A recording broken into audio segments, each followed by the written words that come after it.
Bonjour les enfants, je suis trop contente de vous retrouver après un mois, un long mois, sans vous donner de nos nouvelles et sans en avoir des vôtres. J'espère que tout le monde va bien, que les vacances se sont bien passées.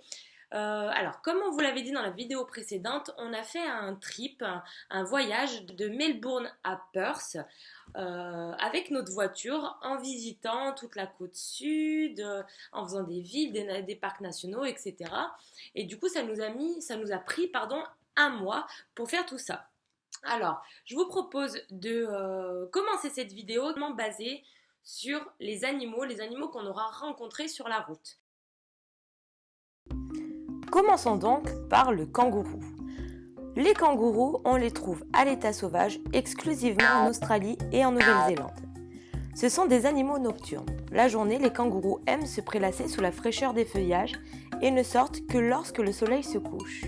Ils apparaissent alors, parfois en nombre, pour venir brouter l'herbe verte et les feuillages dont ils raffolent.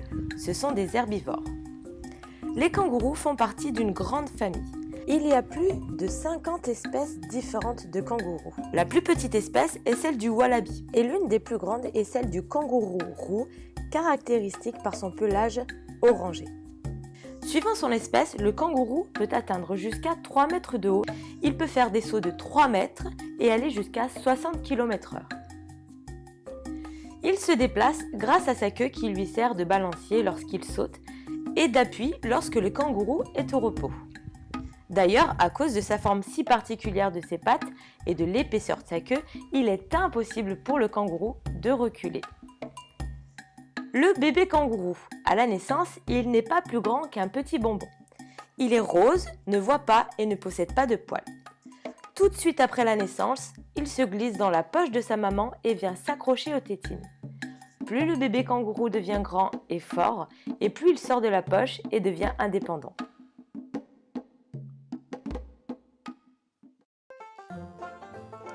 Le koala. Comme le kangourou, le koala est un animal nocturne et herbivore. Il passe tout son temps en haut des arbres sur lesquels il adore dormir et manger. L'arbre préféré du koala est l'eucalyptus. Il peut manger jusqu'à 1 kg de feuilles d'eucalyptus par nuit. Mais cette alimentation est si pauvre en énergie qu'il passe le plus clair de son temps à dormir, environ 19 heures par jour. Grâce à son large nez, le koala sait différencier les odeurs des feuilles et peut ainsi sélectionner les meilleures pour son repas. En période de sécheresse, le koala n'a pas besoin de boire grâce à la grosse quantité d'eau contenue dans les feuilles d'eucalyptus.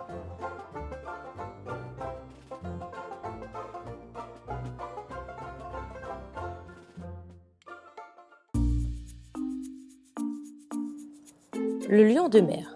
C'est une espèce d'otaré qui vit proche des côtes ouest australiennes. C'est un animal très curieux et joueur qui s'approche facilement des humains. Grâce à ses nageoires, le lion de mer est un excellent nageur. Il se nourrit principalement dans la mer où il aime chasser les poissons et les calamars.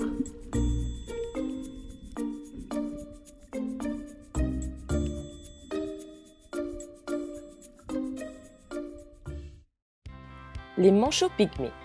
On les appelle ainsi grâce à leur plumage de couleur bleu argenté. Ce sont les plus petits manchots du monde et on peut les observer sur l'île de Phillip Island au sud de Melbourne. Ils ne mesurent qu'environ 30 cm et ne pèsent que 1 kg. Depuis des milliers d'années, à la tombée de la nuit, ils apparaissent en nombre sur la plage après avoir passé toute une journée en mer.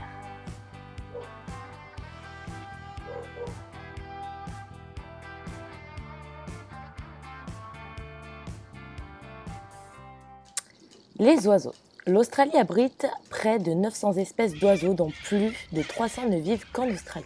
Voici un petit panel de ce que vous pouvez voir quand vous vous baladez dans les villes ou dans les forêts.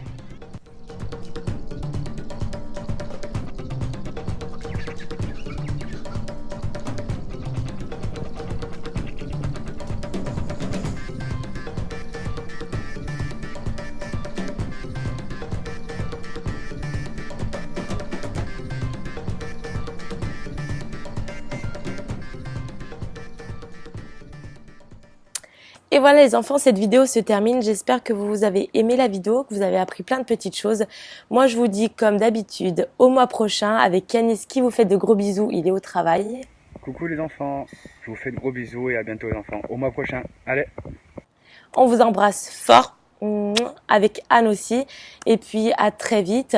Je vous laisse avec un petit extrait de ce qu'on a pu voir sur la route entre Melbourne et Perth. À bientôt.